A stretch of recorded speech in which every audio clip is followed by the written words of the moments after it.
अस्सलाम वालेकुम एवरीवन। भाई मैंने अभी एक दो दिन पहले एक वीडियो डाली थी जिसके अंदर मैंने बताया था कि मैं चेंज ऑफ सेंटर का जो फॉर्म होता है उसको कैसे फिल करना है।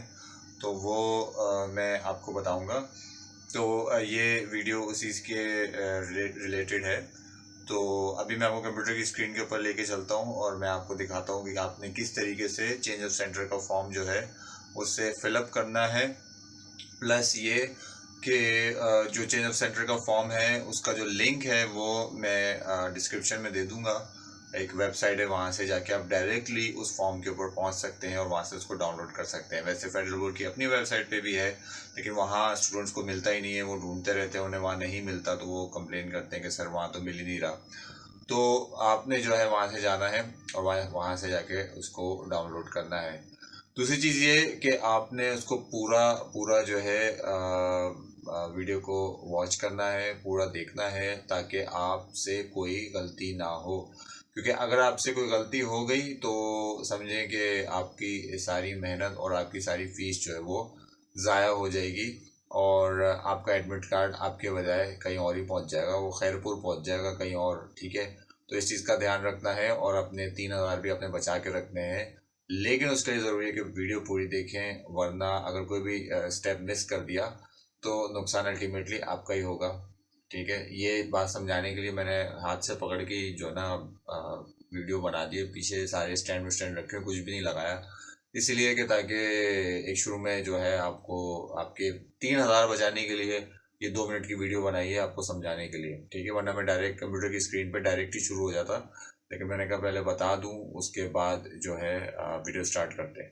तो चलिए कंप्यूटर की स्क्रीन पे चलते हैं और आपको मैं दिखाता हूं कि किस तरीके से फॉर्म फिल करना है और फॉर्म कहाँ से मिलेगा। वो नीचे डिस्क्रिप्शन में जाके लिंक के थ्रू आप जाके वहाँ से डाउनलोड कर सकते हैं। चलिए आ जाइए कंप्यूटर की स्क्रीन पे। तो व्यूवर्स, ये जो इस वक्त आप देख रहे हैं ये फेडरल बोर्ड का चेंज ऑफ सेंटर का फॉर्म है। जैसा कि इसमें लिखा हुआ भी है कि application form for change of centre, यहाँ पे जो है वो लिखा हुआ है।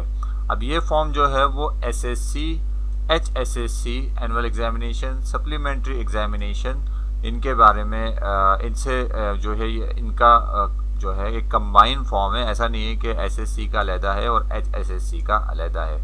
तो मैं आपको छोटे बच्चों की तरह हाथ पकड़ के जो है जैसे लिखवाते हैं इस तरीके से मैं आपको समझाऊंगा।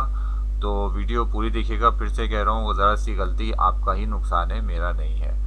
तो ये फॉर्म है, इसका जो लिंक है कहाँ से इसको डाउनलोड करना है, पीडीएफ फाइल कहाँ से मिलेगी, डिस्क्रिप्शन में जाके आप चेकआउट कर सकते हैं और वहाँ से डाउनलोड कर सकते हैं। अब यहाँ पे आ जाइए, पहले इस पे लिखा हुआ है लेवल। लेवल के अंदर आपने लिखा हुआ है प्लीज़। प्लीज़ की स्पेलिंग फेडरल बोर्ड वालों ने गलत लिखी हुई है, इसमें कुछ गलतियाँ हैं वो मैं आपको मेंशन कर देता हूँ। Please tick relevant level. ठीक है, यहाँ पे अगर तो आप 9 के स्टूडेंट हैं, मैट्रिक के स्टूडेंट हैं, तो आप यहाँ पर जो है टिक लगा देंगे। अगर आप जो है फर्स्ट ईयर के स्टूडेंट हैं, HSSC2 यानी कि इंटर के स्टूडेंट हैं, सेकेंड ईयर के स्टूडेंट हैं, तो आप यहाँ पे टिक लगा देंगे। बैच नंबर, सीरियल नंबर इसको छोड़ देंगे क्योंकि यहाँ पे साफ साफ लिखा हुआ है कि फॉर ऑफिस यूज़ ओनली। यहाँ पे आप आ जाते हैं कैंडिडेट्स नेम, यानी कि आपका नाम। अगर आप स्टूडेंट हैं और आप अपना चेंज ऑफ सेंटर करवाना चाहते हैं तो आप अपना नाम लिखेंगे ब्लॉक लेटर्स में। ठीक है, ये बात याद रखिएगा कि कभी भी ज़िंदगी में किसी भी तरह का इस तरह का अगर फॉर्म आता है वहाँ पर ये बॉक्सेस बने हुए होते हैं, तो मोस्ट ऑफ द टाइम 99% वहाँ पे ब्लॉक लेटर्स का इस्तेमाल किया जाता है। आप भी यहाँ पे ब्लॉक लेटर्स में अपना नाम लिखेंगे। ठीक है, जहाँ स्पेस आएगा वहाँ पे एक ब्लॉक छोड़ दीजिएगा और आगे अपना नाम लिख दीजिएगा। फादर्स नेम के अंदर भी सेम है, आपको ब्लॉक लेटर्स में यहाँ पर लिखना है। ठीक है, और इसी तरीके से स्पेस की जगह पे एक ब्लॉक छोड़ देना है। अगर ज़रूरत से ज़्यादा नाम लंबा है, कुछ लोगों का होता है 4 या 5 जो है वर्ड्स पे मुश्तमिल होता है, तो फिर आप जो है यहाँ पर आगे भी थोड़ा करके लिख सकते हैं, या कोशिश करें कि एक ही ब्लॉक के अंदर अपने 2-2 अल्फ़ाबेट्स लिख दें ताकि शायद वो उसको कंसिडर कर ले। ठीक है, लेकिन ऐसा बहुत कम होता है, कोई 5 to 10% स्टूडेंट्स के साथ ऐसा होगा। नीचे आ जाइए, इंस्टीट्यूशन। अब ये एक बहुत बड़ा सवाल है कि इंस्टीट्यूशन में क्या आएगा।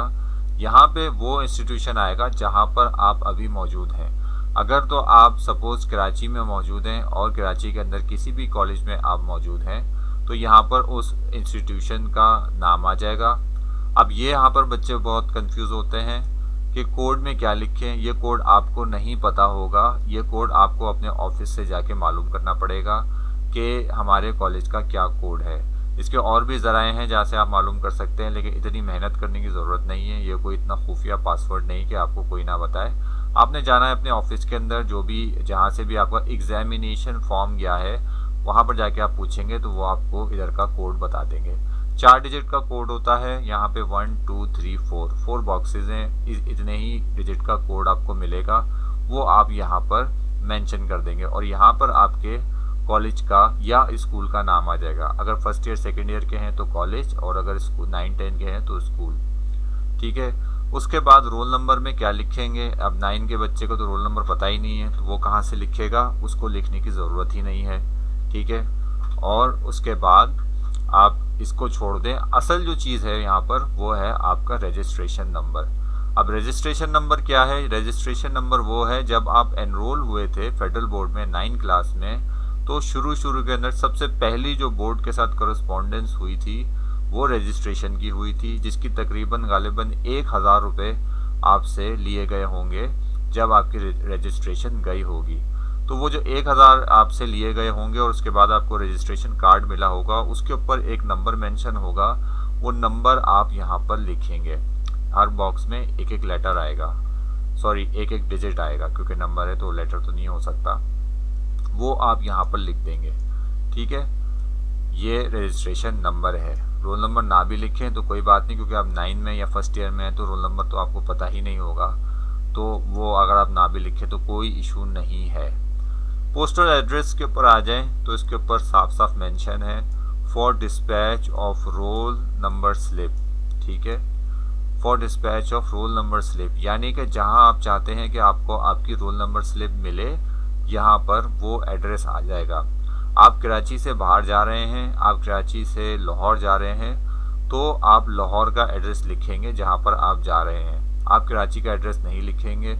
अगर आप यहाँ का एड्रेस लिखेंगे तो आपको रोल नंबर स्लिप तो यहाँ मिल जाएगी, लेकिन फिर आपको वहाँ पे मसला होगा। तो ये एक बेवकूफ़ी वाली बात मुझे लगती है कि आप सेंटर जो है लाहौर का लगा रहे हैं और आप स्लिप जो है वो कराची में क्यों मंगवाएंगे। ऐसा थोड़ा सा अजीब सा प्रोसेस है वैसे ये, लेकिन ये भी हो सकता है कि कुछ लोग जो कि अभी यहीं पर ही हैं और उन्होंने सेंटर जो है वो लाहौर का लिख दिया है, तो वो मंगवा सकते हैं। बहरहाल इन शॉर्ट इसका मकसद ये है कि वो जगह जहाँ पर आप अपनी रोल नंबर स्लिप चाहते हैं वो एड्रेस आप यहाँ पर मेंशन कर देंगे। याद रहे कि आपने जो पोस्टल एड्रेस लिखना है वो लिखना है जहाँ पर आपको मेल रिसीव होती हो। कुछ जगहें ऐसी होती हैं, कच्ची आबादियाँ होती हैं जहाँ पर डिलीवरी वाला नहीं आता और वो आपके एनवलप के ऊपर कच्ची आबादी लिखकर उसको वापस अपने साथ ले जाता है। इस सूरत में आपको नुकसान उठाना पड़ सकता है, क्योंकि एग्ज़ाम के एक हफ़्ते पहले अगर एडमिट कार्ड आ रहे हैं और आपको एडमिट कार्ड नहीं मिलता तो ये एक टेंशन की बात है। लेकिन अब चूँकि फेडरल बोर्ड एडवांस हो गया है और वो अब ऑनलाइन फैसिलिटी भी दे रहा है, तो वहाँ पर आपका मसला काफ़ी हद तक हल हो जाता है। लेकिन कोशिश ये करें कि आप पोस्टल एड्रेस वो दें जहाँ पर मेल रिसीव होती हो, TCS आता हो। क्लियर हो गया? नीचे आ जाएं, फ़ोन नंबर या सेल नंबर। ठीक है, ये बहुत इम्पॉर्टेंट है। आपने वो नंबर देना है जो हमेशा एक्टिव हो और आपके पास हो, आपके या आपके फादर के पास हो। ठीक है, फैक्स नंबर ना भी दें कोई बात नहीं, लेकिन फ़ोन नंबर देना बहुत ज़रूरी है, क्योंकि जो डिलीवरी बॉय है वो आपको कॉल करेगा इस नंबर के ऊपर, और बोर्ड की सारी करस्पॉन्डेंस या सारे मैसेजेस इसी नंबर के ऊपर आपको मौसूल होंगे। उसके बाद आ जाइए ईमेल एड्रेस, इफ़ एनी, ज़रूरी नहीं है लिख दें तो अच्छी बात है, ना भी लिखें तो कोई बात नहीं। स्टेटस में रेगुलर हैं तो रेगुलर, एक्स हैं तो एक्स, प्राइवेट हैं तो प्राइवेट।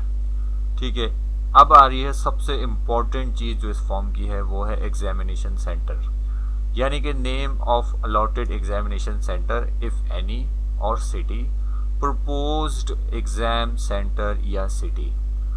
अब यहाँ पर ये क्या कह रहे हैं कि name of allotted exam centre, वो सेंटर जो आपको अलॉट हो चुका है। आपको कोई FG का स्कूल या कॉलेज है कराची का जहाँ पर आपका जो है सेंटर लगा है, जहाँ से आपका एग्जामिनेशन फॉर्म गया है, वो ये वाला सेंटर है। दोबारा समझा रहा हूँ, जहाँ से आपने एग्जामिनेशन फॉर्म भेजा है वो यहाँ पर आएगा, और जहाँ आप जा रहे हैं, जहाँ पर आप पेपर दे रहे हैं एग्जामिनेशन सेंटर पे, वहाँ पर ये वो जो आपका एग्जामिनेशन सेंटर है उसका एड्रेस यहाँ आएगा। अब दोबारा से समझ लीजिए, जहाँ से आपने एग्जामिनेशन फॉर्म भेजा है ये वो एड्रेस है, और जहाँ पे आप पेपर देंगे ये वो एड्रेस है। यानी कि आप यहाँ पर चाहते हैं कि मैं यहाँ पर पेपर दूँ। ऊपर फ्रॉम और टू से भी ये बात ज़ाहिर हो रही है। जब आप किसी को लेटर लिखते हैं, ख़त लिखते हैं, तो आप लिखते हैं कि फ्रॉम जाहिद, अगर मैं लिख रहा हूँ मैं लिखूँगा फ्रॉम जाहिद टू वकास अली या शाहिद, जिसको मैं ख़त लिख रहा हूँ। तो मैं जहाँ पर हूँ वहाँ से फ्रॉम, और जहाँ पर मैं जा रहा हूँ वो टू है। आई होप कि आपको समझ आ गया होगा। अभी आपको बहुत सारे स्टूडेंट्स को ये चीज़ बहुत आसान लग रही होगी, वो समझ रहे होंगे कि मैं इस चीज़ पे इतनी मेहनत क्यों कर रहा हूँ। क्योंकि भाई मेरे पास बंडल्स ऑफ कमेंट्स आते हैं जो कि बहुत ही, अगर मैं शेयर करना शुरू कर दूँ, जो बहुत ही ज़्यादा चाइल्डिश क्वेश्चन से भरे पड़े होते हैं, जिसमें बहुत ही बच्चों वाली बातें पूछी गई होती हैं। तो इसलिए मैं ये इतना क्लियर करके बता रहा हूँ। वीडियो बनाने का मकसद ये होता है कि आपके लिए आसानी पैदा हो, इसलिए। उसके बाद आप नीचे आ जाइए, रिक्विजिट फ़ी अमाउंटिंग टू ₹1500, बिल्कुल गलत लिखा हुआ है। अब ये 3000 रुपये हो चुकी है। ठीक है, चालान कैसे जनरेट करना है उसका भी मैं लिंक नीचे दे दूंगा, वहाँ से जाके आप चालान जनरेट कर सकते हैं 3000 का। वो आप जैसे ही जनरेट करेंगे, मेरी चालान की वीडियो जो है उसका भी लिंक मैं दे दूंगा, किस तरीके से जनरेट करना है। ठीक है, और कहाँ से जनरेट करना है उसका लिंक भी डिस्क्रिप्शन में मैं दे दूंगा। वहाँ से जाके आप चालान जनरेट करेंगे 3000 का, और उसके बाद आप HBL का है तो HBL, MCB का है तो MCB या इजी पैसा के थ्रू आप वो चालान जमा करवाएंगे। उसके ऊपर एक नंबर होगा, वो आप यहाँ लिखेंगे, जिस डेट को जमा कराएंगे वो आप यहाँ लिख देंगे। ठीक है, उसके बाद नीचे आ जाइए, काम हो गया आपका ख़त्म। और उसके बाद आ जाएंगे अब photocopy of posting transfer order duly attested by the head of the institution who attested the admission form must be attached.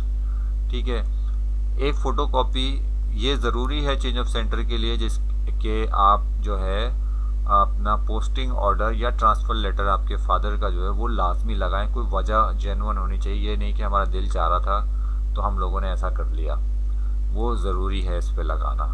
ठीक है, और आपका जो इंस्टीट्यूशन है जहाँ से आपने एग्जामिनेशन फॉर्म भेजा है वो, या जहाँ आप जा रहे हैं, सपोज़ आप वहाँ पहुँच चुके हैं, आप कराची से लाहौर पहुंच चुके हैं, अब आपके लिए वापस वहां पर आना कराची और हेड ऑफ इंस्टीट्यूशन से साइन करवाना मुश्किल है, तो आप जिस कॉलेज में हैं, लाहौर के किसी कॉलेज में, तो आप उनके प्रिंसिपल से भी इसको साइन करवा सकते हैं। ये ज़रूरी नहीं है कि जहां से आप आ रहे हैं वहीं से करवाएं।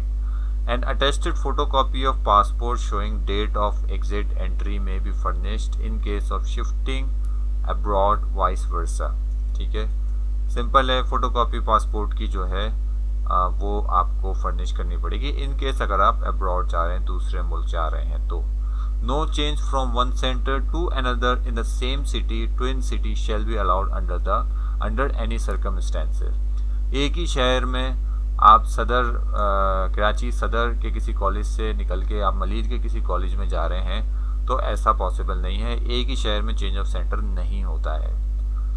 An application for change of center shall be entertained up to 30 days before the commencement of examination. It means this is the right time to apply for change of center. Examination शुरू होने से 30 दिन पहले तक आपको लाजमी apply कर देना है। Previous roll number slip if any, और से देखिए if any, अगर है तो shall be returned। ये किस सूरत में है कि अगर आप सप्लीमेंट्री एग्ज़ाम दे रहे हैं तो आपका अगर कोई पिछली कोई है एडमिट कार्ड वगैरह या कोई भी मामलात, अगर आपको कहीं से भी रोल नंबर स्लिप मिल गई है तो वो आपको वापस देनी पड़ेगी। ठीक है, incomplete cases shall not be entertain, अगर फॉर्म इनकम्प्लीट है तो वो एंटरटेन नहीं होगा। सिग्नेचर ऑफ फादर और गार्जियन, ठीक है, अब्बू के या जो भी गार्जियन है उनके साइन होंगे। सिग्नेचर ऑफ द कैंडिडेट जो है, जो स्टूडेंट है उसके sign. For regular students only, ठीक है, रेगुलर स्टूडेंट्स के लिए यहाँ पर ये रेफरेंस नंबर है, डेट है, और यहाँ पे seal and signature and seal of the header of the institution, वो यहाँ पे अपने साइन जो है वो कर देंगे और स्टैंप लगा देंगे। अब आप सोच रहे होंगे ये क्या लिखा हुआ है, फॉर रेगुलर स्टूडेंट्स ओनली।